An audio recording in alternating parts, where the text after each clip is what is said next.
Baik, teman-teman sekalian yang saya hormati, pada materi kali ini saya akan menjelaskan tentang pengembangan model peningkatan daya saing usaha mikro, kecil dan menengah di Indonesia. Validasi kuantitatif model. Oke, jadi pengembangan model peningkatan daya saing UMKM di Indonesia, validasi kuantitatif model. Tulisan ini diteliti oleh Donald, Muhammad, Ami, dan Ahmad Ghazali, ya, dari SBM, ITB, dan SBM BINUS.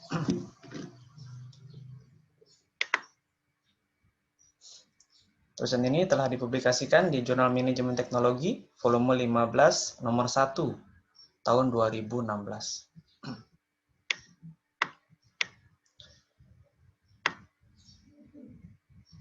Saya bacakan dulu abstraknya.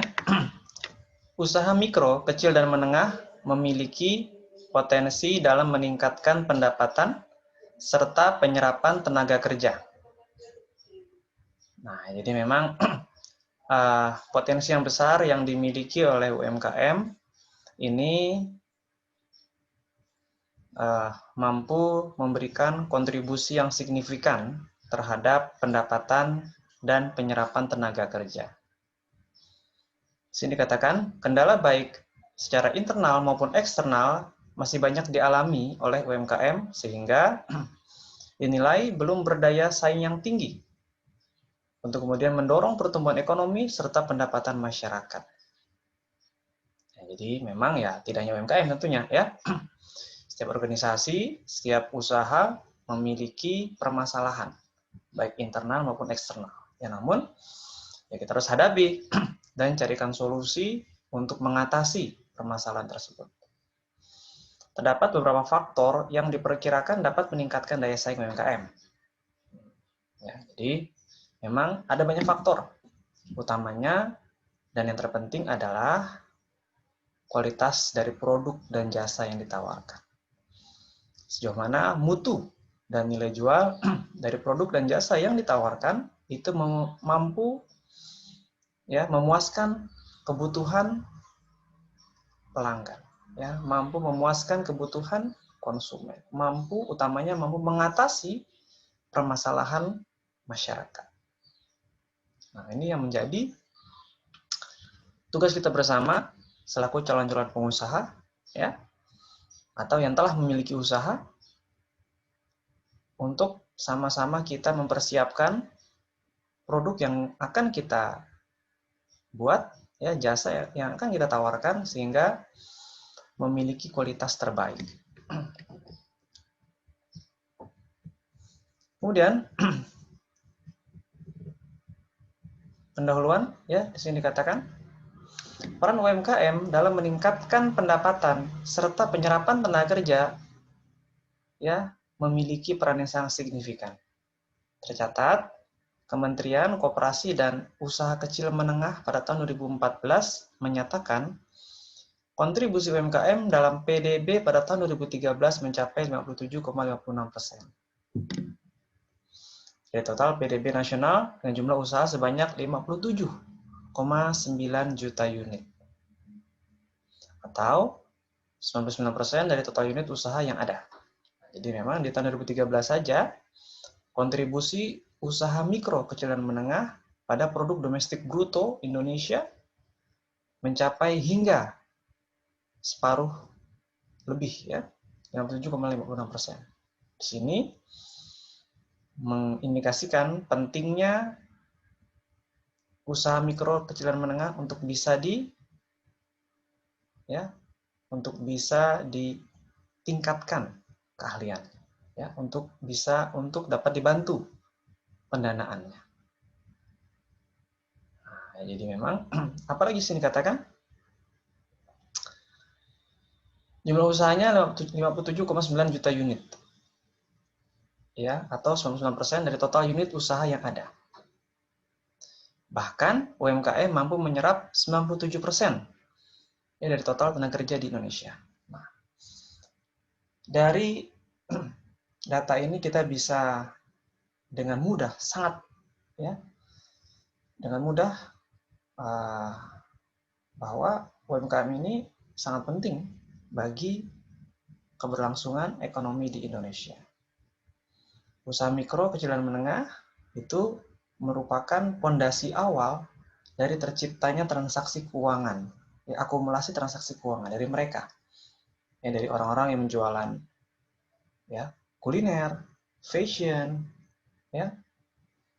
produk-produk pertanian, perikanan, elektronik, mereka yang memang menciptakan roda perekonomian sehingga bisa terus berkembang. Kemudian, kontribusi UMKM yang tinggi belum menjadikan UMKM di Indonesia memiliki daya saing yang besar, memiliki daya saing yang kuat. Nah, muncul lagi kendala, kendala baik secara internal maupun eksternal banyak dialami oleh UMKM sehingga mereka belum memiliki daya saing yang tinggi. Nah, itu kendala-kendala awal yang menjadikan UMKM ini sulit untuk bisa maju dan berkembang. Yang utama berdasarkan pengalaman saya pribadi, mereka masih mencatat pembukuan keuangannya secara konvensional. Transaksi keuangannya belum dilakukan secara komputerisasi, masih konvensional. Dan bahkan celakanya di satu laci tersebut bergabunglah usaha yang dimiliki, kemudian bergabung dengan penggunaan uang pribadi. Nah, jadi uang rumah tangga digabung dengan uang usaha. Nah, ini yang menyebabkan mereka sulit untuk mencatat apakah usaha tersebut mendatangkan kemajuan atau belum, atau tidak.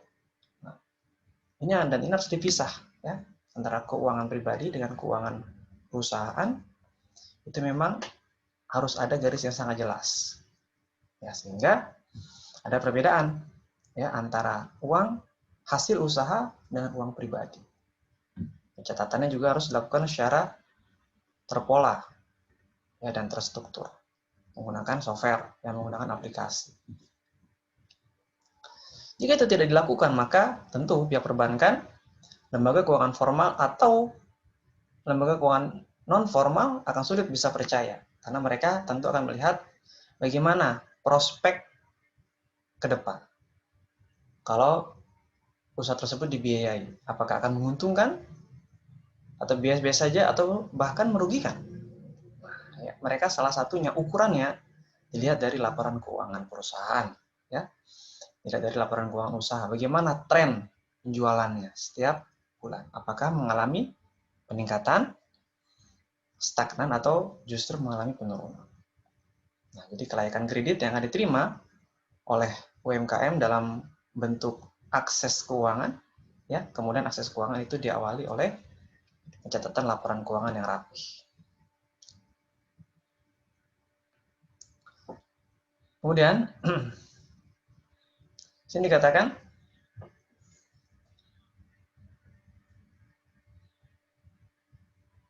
skala usaha, produktivitas, dan tingkat penerapan teknologi merupakan faktor-faktor yang dapat mempengaruhi daya saing UMKM. Nah, jadi, skala prioritas, apa saja? Skala usaha, berapa besar usahanya? Berapa banyak cabang-cabang yang telah dimiliki oleh UMKM tersebut? Kemudian, variasi dari produk yang telah dihasilkan itu apa saja? Nah, mutunya bagaimana? Nah, karyawannya berapa? Aset yang telah dimiliki itu berapa?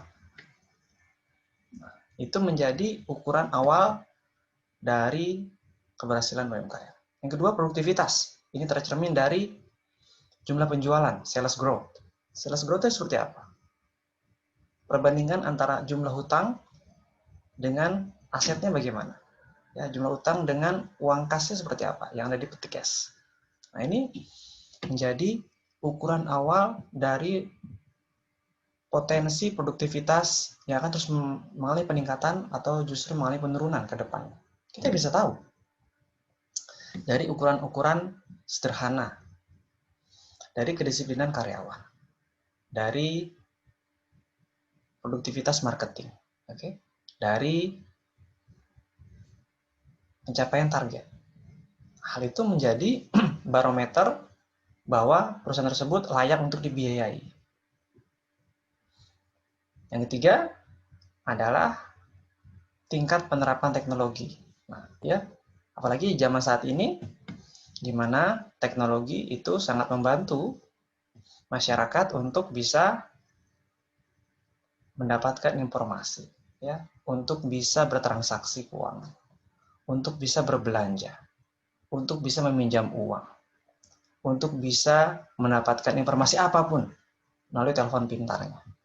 Nah, ini wajib ya UMKM juga menyasar pangsa pasar ini. Ya, mereka sudah mulai meninggalkan strategi promosi konvensional ya melalui flyer, melalui brosur. Semuanya sudah dalam bentuk electronic flyer, ya, electronic brosur. Nah, gitu ya. Dan sudah dalam bentuk app, ya, aplikasi. Orang untuk membuka keanggotaan di lembaga keuangan mikro itu idealnya tidak perlu lagi datang ke kantor. Ya, cukup dilakukan melalui gadgetnya. Ya, semua bisa. Untuk menghindari antrian, ya, orang tidak perlu lagi langsung datang. Ya, mereka bisa memesan tempat melalui aplikasi antrian online. Dan itu telah banyak diterapkan di seluruh dinas-dinas pemerintah, di seluruh rumah sakit. Ketika kita akan berobat, katakanlah, ya, kita bisa mendaftar untuk mendapatkan nomor antrian, sehingga kita tidak harus berlama-lama menunggu di sana. Sama juga ketika kita ingin antri membuat paspor, katakanlah, ya, di kantor imigrasi sudah ada antrian online, ya, tidak perlu lagi datang jam 6 pagi untuk mengantri, kemudian baru bisa diwawancara jam 2 siang, ya, dan paspor jadi jam 4 sore. Nah, itu tentu sangat tidak efektif sekali, ya. Nah, ini menjadi ya concern kita bersama. Jadi sekali lagi saya katakan skala usaha, ya, produktivitas dan tingkat penerapan teknologi, ya, merupakan faktor-faktor yang dapat mempengaruhi daya saing UMKM. Baik, selanjutnya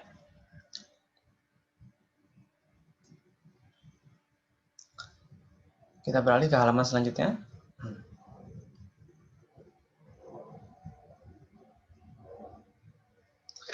Oke, di sini dikatakan pengusaha atau pemilik UMKM wajiblah memiliki jiwa kewirausahaan, tentunya, ya. Mereka wajib memiliki passion di bidang itu, ya, hobi di bidang itu, sehingga bisa berhasil memiliki jiwa inovasi. Harus menjadi motor penggerak untuk meningkatkan daya saing usaha. Nah, ya, ketika kita sudah hobi, ketika kita sudah memiliki passion di bidang itu, maka yakinlah, ya, usaha yang kita lakukan itu akan berhasil. Karena kita mencintai usaha tersebut.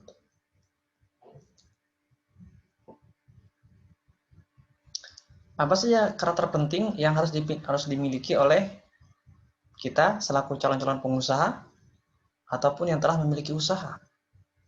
Yang pertama adalah ambisius. Oke, sini dikatakan ambisius, berorientasi pada kinerja dan visioner.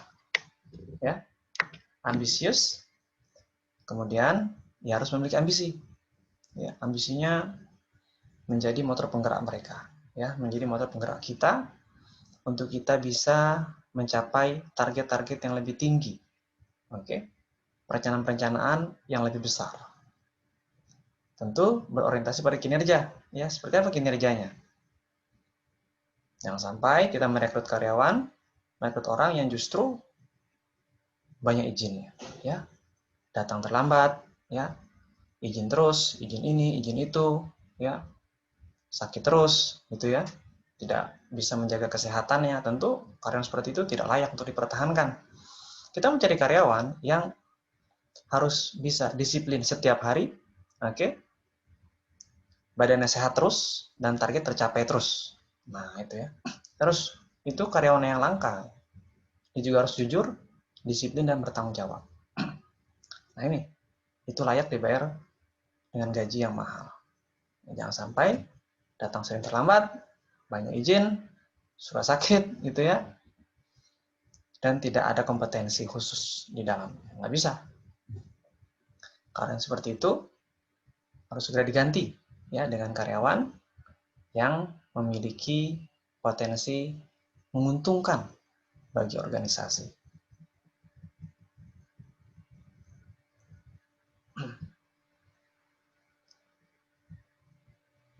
Baik, jadi di sini ya adalah penelitian tentang UMKM ya, usaha mikro kecil dan menengah. Ada total respondennya hampir seluruh provinsi di Indonesia ya. Total ada 574 ya, 574 responden.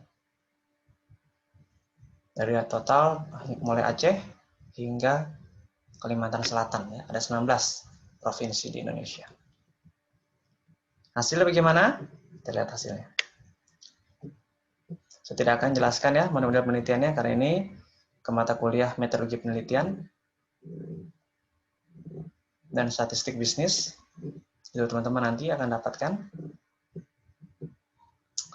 Sekarang saya hanya akan menjelaskan hasil dari kesimpulan penelitian ini. Baik, sini katakan studi ini bertujuan untuk mengkonfirmasi rancangan model indikator yang dapat mempengaruhi daya saing UMKM. Oke. Ditemukan bahwa perlu adanya penyesuaian dari rancangan model yang telah dibangun pada studi sebelumnya. Perlu adanya perubahan rancangan model ya dari studi yang telah dilakukan sebelumnya.